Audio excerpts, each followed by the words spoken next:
हामी आज पूर्वको एउटा सुन्दर ठाउँमा गइरहेका छौँ र हाम्रो यात्रा सुरु हुन्छ इटरीबाट। हामी इटरीबाट केही किलोमिटर पश्चिम गएपछि हामी उत्तरतिर जाँदैछौँ र उत्तरबाट यो सुन्दर दृश्य, सुन्दर बाटो, समथर बाटोको वरिपरिका राम्रा दृश्यहरू, सुन्दर दृश्यहरू हेर्दै हामी अगाडि बढिरहेका छौँ र हामी पुग्न लागिरहेका छौँ बरा क्षेत्र नगरपालिका।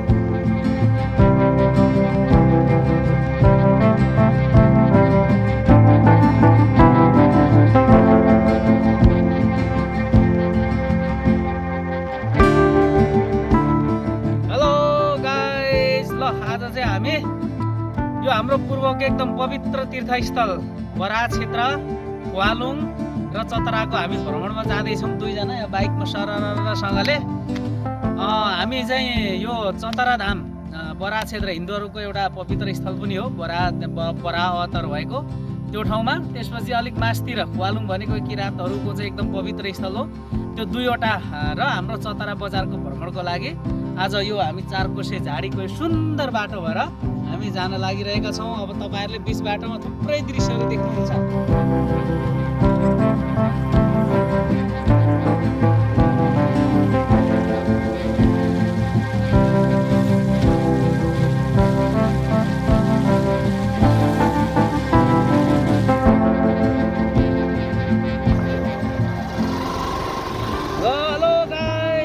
झन्डा चोकमा आयो है। यहाँ चाहिँ हाम्रो राष्ट्रिय झन्डा अत्यन्तै सुन्दर ढङ्गले यहाँ सजाएर राखेको छ, त्यसैले यसको नामै यहाँ झन्डा चोक हो। यो धरान जाने, यता चतरा जाने यो चारवटा चोक रहेको छ। यहाँ एकदम सुन्दर तरिकाले राष्ट्रिय झन्डा सजाएको हुनाले यसको नाम झन्डा चोक हो।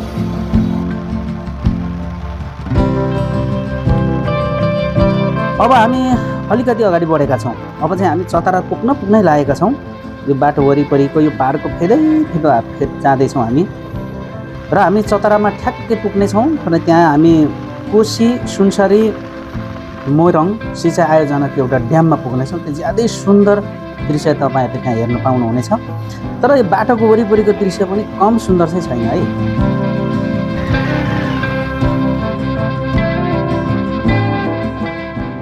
यो हो सुनसरी मोरङ सिँचाइ आयोजनाको ड्याम साइट। यो सिँचाइ आयोजनाले सुनसरी जिल्लाका 40,000 हेक्टर जमिन र मोरङ जिल्लाका 28,000 हेक्टर जमिनलाई सिँचाइ गर्दछ। यो मूल नहरको कुल लम्बाइ चाहिँ 53 किलोमिटर छ भने यसका शाखा नहरहरूको कुल लम्बाइ 400 किलोमिटर रहेको छ।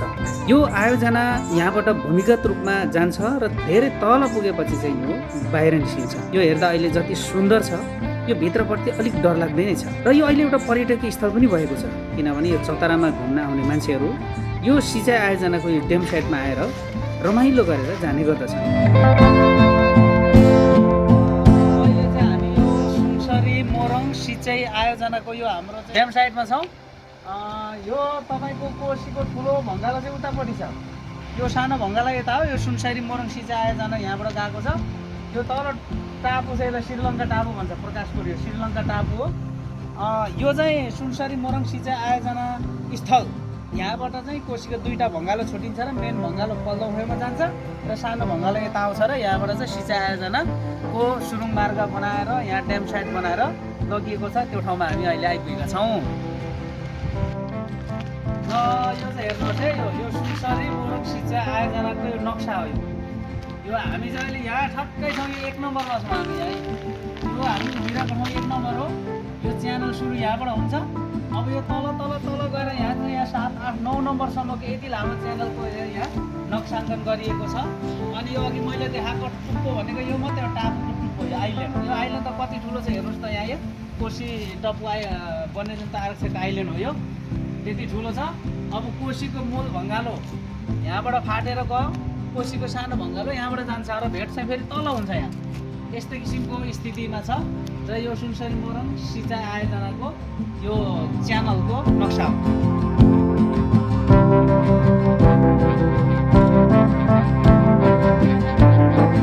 ल अब चाहिँ हामी मोटरबोट चढ्न लाग्यौँ है।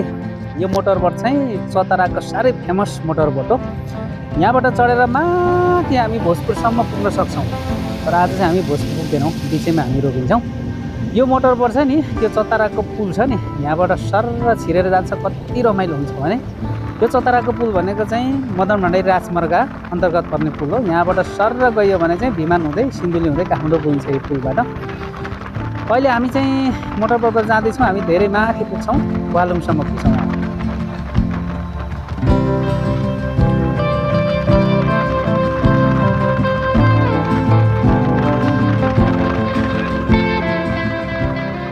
अहिले तपाईँले वरिपरि देखिरहेको दृश्यहरू साह्रै मनमोहक छ।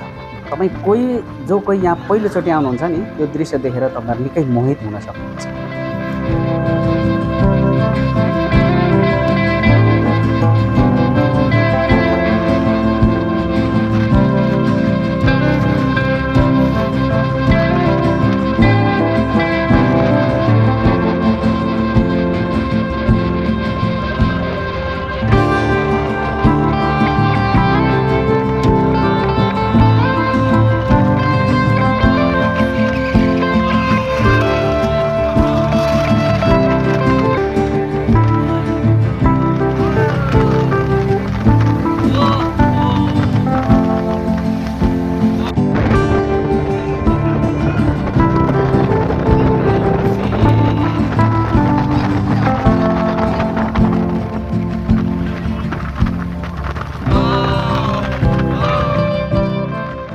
यही ठाउँमा त हो तपाईँहरूले देख्नुभएको विद्या चपाङ्गैले सुटिङ गरेको चेफा शीर्षकको कथा।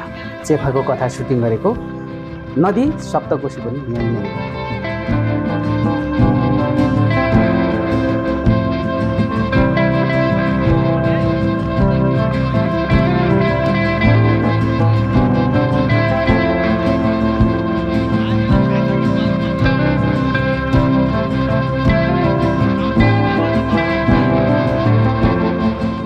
हामी अहिले लगभग मध्यभागमा पुगिसकेका छौँ। अब हामी तमोर र अरुण सप्तकोशी मिसिएको ठाउँमा पुग्न आँटेका छौँ।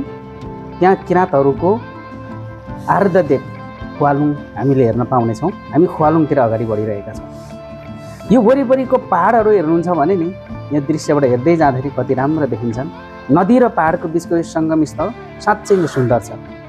अब हामी तमोर र सप्तकोशीको सङ्गम स्थल ख्वालुङमा पुगिसक्यौँ।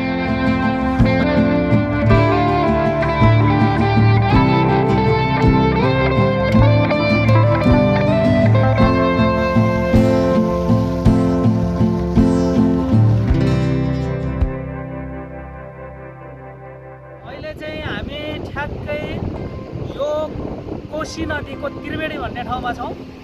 यो त्रिवेणी भन्ने ठाउँ किन त्रिवेणी भनिएको भने ल हेर्नुहोस्, यो कोशी नदी, यो कोशी नदीमा चाहिँ सप्तकोशीका 6वटा नदी यहाँ मिसिएर आएका छन्। यहाँ अलिक मासतिर अरुण छ, त्यसपछि सुनकोशी, त्यसपछि दुधकोशी, भोटेकोशी, लिखुङ मिसिएर एउटा 6वटा कोशी मिसिएर यहाँ ठुलो नदी तयार भएको छ। यसको नाम कोशी हो। अब ठ्याक्कै हामी अब दुईटा नदी मिसिएको दोभान, तर यसको नाम चाहिँ त्रिवेणी है, ल आइपुगेका छौँ। ल हेर्नुहोस् त यता, यो चाहिँ तमोर नदी हो। यो ताप्लेजुङ, तेह्रथुम, धनकुटा छुँदै आउने यो तमोर नदी चाहिँ ठ्याक्कै यताको 6वटा कोशी अनि एउटा तमोर नदी। यो तमोर नदी मिसिएर यहाँ अब जम्मा 7वटा कोशी भयो। अब सप्तकोशी सुरु भयो। यहाँ यो पोइन्ट भनेको चाहिँ नेपालको सबैभन्दा ठुलो नदी सप्तकोशी बनिएको पोइन्ट। अहिले धार्मिक रूपमा यसको छुट्टै महत्त्व छ। यसलाई चाहिँ अहिले ख्वालुङको रूपमा मान्छेले यो ठाउँको भ्रमण गरिरहेका छन्। यो ठाउँलाई ख्वालुङको रूपमा मान्छेले एउटा धार्मिक स्थलको रूपमा मानिरहेका छन्। र यो ख्वालुङ भनेको चाहिँ के हो भन्नुहुन्छ भने यो चाहिँ किराँत मितसँग, किराँत मुन्धुमसँग जोडिएको विषय हो। यो किराँत मित अनुसार चाहिँ ख्वालुङ भनेको चाहिँ किराँतका पुर्खाहरू तराईबाट पहाड, पूर्वी पहाड चढ्ने बेलामा यो ख्वालुङ भन्ने ठाउँबाट चाहिँ चारतिर उनीहरू छुट्टिएर, भाइहरू छुट्टिएर गएका थिए। त्यो ठाउँलाई चाहिँ ख्वालुङ भनिन्छ। मित अनुसार चाहिँ ख्वालुङ भनेको एउटा धर्म ढोका थियो। त्यो ख्वालुङ भनेको ठुलो ढुङ्गा थियो, त्यो ढोका जस्तो, त्यसबाट चाहिँ जो कोही पार गर्नै नसक्ने। तर किराँतका पुर्खाहरूले चाहिँ त्यहाँ कसैले बाख्रालाई, कसैले कान्छी औँला काटेर, कसैले केही चराको भोग लगाएर बलि दिएर त्यो धर्म ढोका खुलाएर चाहिँ किराँतका पुर्खाहरू त्यहाँबाट पूर्वी पहाडतिर लागे भन्ने एउटा मिथ छ। र यो भनाइमा चाहिँ यो कोही पुर्खाहरू तमोर पछाएर, यो नदीको तमोर पछाएर चाहिँ लागे। यो ताप्लेजुङ, तेह्रथुम, धनकुटातिर लागे, उनीहरू लिम्बूको रूपमा विकसित भए भन्छन्। त्यसपछि यो यताको ठुलो यो कोशी नदी पछ्याएर जाने चाहिँ यो माथि फेरि दुईटा नदी छ, अरुण नदी र सुनकोशी नदी। अनि यो कोही चाहिँ अरुण नदी पछ्याएर गए, अरुण नदी पछ्याएर जाँदा यो सङ्खुवासभा भोजपुरतिर पुगे, र कोही चाहिँ सुनकोशी नदी पछ्याएर गए, उनीहरू सोलुखुम्बु, ओखलढुङ्गा, रामेछाप, दोलखातिर पुगे उनीहरू। र किराँतका विभिन्न पुर्खाहरू जातिहरूको विकास भए भन्छ। अरुण पछ्याएर जानेहरू लोरुङ भए, याम्फू भए, मेवाङ भए, कुलुङ भए भन्छ। त्यसपछि सुनकोशी पछ्याएर जानेहरू चाम्लिङ भए, बान्तावा भए, खालिङ भए। यस्ता थुप्रै यसका चाहिँ किराँतका पुर्खाहरूको विकास भयो भन्ने एउटा उखान रहेको छ। र त्यसैले गर्दा यो फुवालुङलाई चाहिँ किराँतहरूको पुर्खाहरू विकास भएर पहाडतिर लाग्ने एउटा यो सङ्गम स्थलको रूपमा मानिन्छ र यसलाई धार्मिक स्थलको रूपमा पछिल्लो टाइममा यसको पूजाआजा गर्ने र यसलाई मान्यता गर्ने चलन छ। र कोही चाहिँ फुवालुङको त्यो धर्म ढोका पार गर्न नसकेपछि तराईतिर फर्किए, उनीहरू मेचे, कोचे, राजवंशी, धिमाल भए भन्ने यो किराँत मिथमा पाइन्छ। र कोचे, मेचे, धिमाल, राजवंशीहरू पनि यो किराँतहरूकै एउटा वंशावलीभित्र पर्ने जात हुन् भनेर भनिन्छ। र यो फुवालुङले चाहिँ किराँत जातिहरू पूर्वी पहाडतर्फ छरिएर जाने क्रममा त्यो बाटो फाटिएको, हाँगा फाटिएको ठाउँलाई मानिन्छ र यो किराँतहरूको ठुलो एउटा पवित्र स्थलको रूपमा फुवालुङ विकास भएको छ।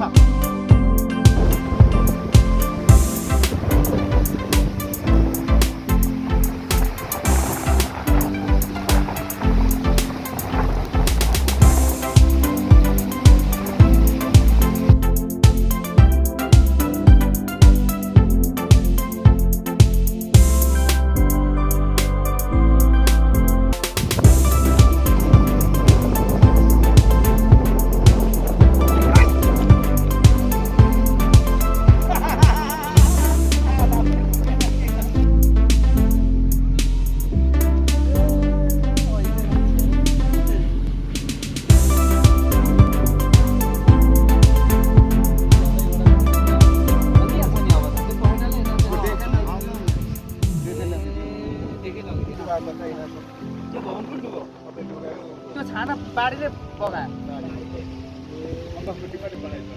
ल हेर्नुहोस् है साथीहरू, यो सानो एउटा घरको छानो यहाँ भत्केको देखिन्छ। यो घरको छानो भत्काएको चाहिँ कोशीको बाढीले हो। हेर्नुहोस् यो कोशी नदी अहिले कहाँ छ हेर्नुहोस् है त। ल म तपाईँहरूलाई देखाउन लागिरहेको छु। कोशी नदी भनेको चाहिँ हेर्नुहोस् त, ऊ पर छ। अहिले त्यो नदी सुकेर कहाँ छ हेर्नुहोस् त। ल पारिपट्टि यो उदयपुर जिल्लाको डाँडो हो। कोशी नदी त्यहाँ तल अलि बगेको देख्दै हुनुहुन्छ होला, त्यहाँ जुम गर्दाखेरि त्यो देखिन्छ। त्यो बाढी चाहिँ अस्तिको यो हाम्रो चाहिँ ठुलो बाढी आएको थियो नि नेपालमा, त्यो ठुलो बाढी दसैँभन्दा अगाडिको, त्यसले त्यो बाढी चाहिँ बढेर यहाँसम्म आयो। यो यो यो यो यो किनारमा भएको यति माथिको घरसम्म आएर चाहिँ यसले घरको छाना नै बगाइदिएको छ। भनेपछि कत्रो बाढी आयो भनेर अब हामीले अनुमान यहीँबाट गरौँ है त। त्यति तल छ अहिले नदी। त्यो नदी बढेर यति माथि लगभग अब यहाँ नाप्ने हो भने यो कम्तीमा पनि 300 मिटर माथि छ। यो त्यति माथि आएको चाहिँ रुखहरू भाँचेको छ। अहिले हामी किनारमा छ, यहाँ एउटा रुख भाँचेको नि तपाईँहरूले देख्न सक्नुहुन्छ। यो रुख भाँचिएको छ। यो नदीले यो माथि सबै बालुवै बालुवा छ। यहाँ यता जङ्गल देखिन्छ, यो जङ्गलमाथि बालुवै बालुवा छ। त्यो बाढीले ल्याएको र यो घरको छाना पनि त्यो बाढीले त्यो बेला लगेको देखिन्छ। ठुलो बाढी आएको थियो।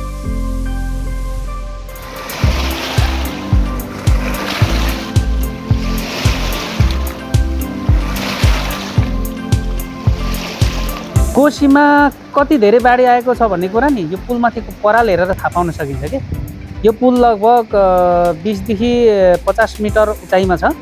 तर यति माथि पनि परालहरू, काठका टुक्राहरू अल्झिरहेको देख्न सकिन्छ।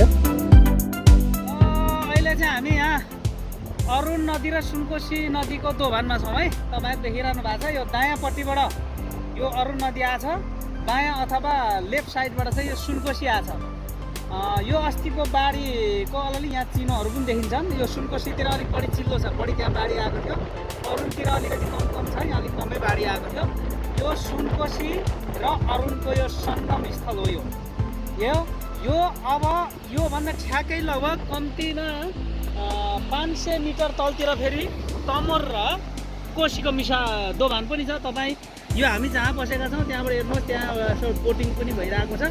त्यो चाहिँ यता यो लेफ्ट साइड बायाँबाट चाहिँ तमोर निस्किन्छ त्यहाँ र यहाँबाट गएको नदीसँग ठ्याक्कै त्यहाँ मिसिन्छ।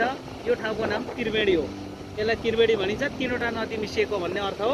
माथिबाट सुनकोशी र अरुण बगेर आयो, त्यहाँबाट चाहिँ तमोर मिसिएर गएर अब सप्तकोशी सुरु भयो।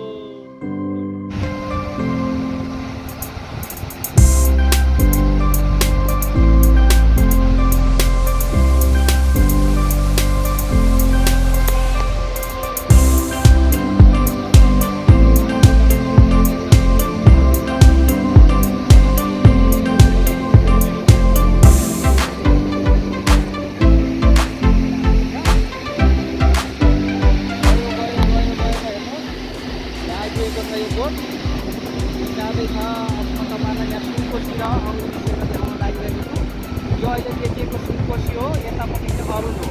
अब यो सुनकोशीतिर जाँदैन, अरुणतिर जान्छ है। यो अरुणतिरबाट जान्छ।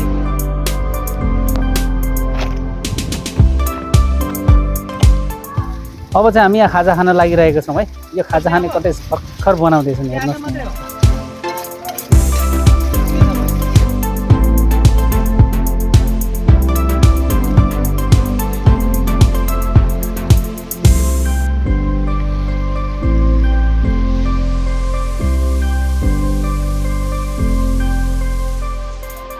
अब हामी रमाइलो ख्वालुङको यात्रा सकेर हामी फर्कँदैछौँ।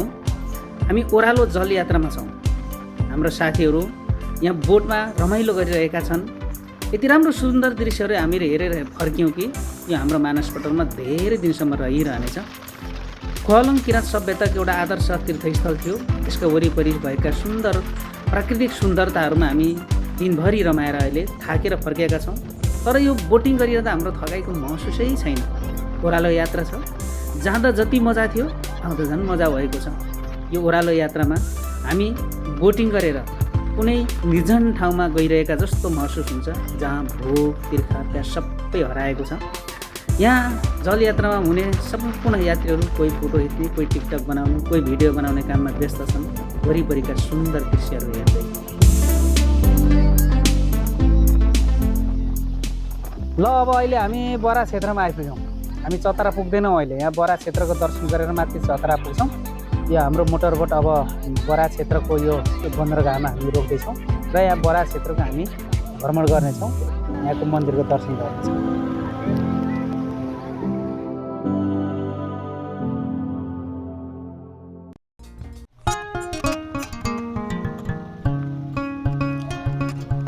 बरा क्षेत्रको यो सुन्दर दृश्यहरू कुनै पनि धार्मिक व्यक्तिलाई मात्र होइन, प्रकृति प्रेमीको लागि पनि साह्रै मनमोहक छ। बरा क्षेत्र भनिन्छ संसारको पहिलो धार्मिक स्थल हो। त्यो हुन चाहिँ हो कि होइन भन्ने गरिएको छ, धर्मग्रन्थहरूमा त्यस्तै लेखेको छ। यहाँ भगवान् विष्णुले बराह अवतार लिएको ठाउँलाई बरा क्षेत्र भनिन्छ। यो सप्तकोशी नदीको किनारैमा छ। यहाँ थुप्रै मन्दिरहरू छन्। यहाँ दर्शनको लागि नेपाल, भारत, बङ्गलादेश जहाँ जहाँ हिन्दू धर्मावलम्बी बसोबास गर्छन् त्यहाँबाट थुप्रै धार्मिक तीर्थयात्रीहरू यहाँ आउने गरेका छन्। यो कोशी नदीको किनारमा भएको हुनाले यो सुन्दर र मनमोहक छ। कोशी नदीभन्दा अलिकति मासतिर बरा क्षेत्रको यो मन्दिर छ। यहाँबाट हामीले पारिपट्टि उदयपुर, मासतिर भोजपुर, अलिक वरतिर धनकुटाको दृश्यहरू राम्ररी हेर्न सक्छौँ। त्योभन्दा पनि यहाँ धार्मिक महत्त्व नै यहाँको सबैभन्दा विशेषता हो। तपाईँहरू एकचोटि यो मन्दिरमा चाहिँ आउनै पर्छ है।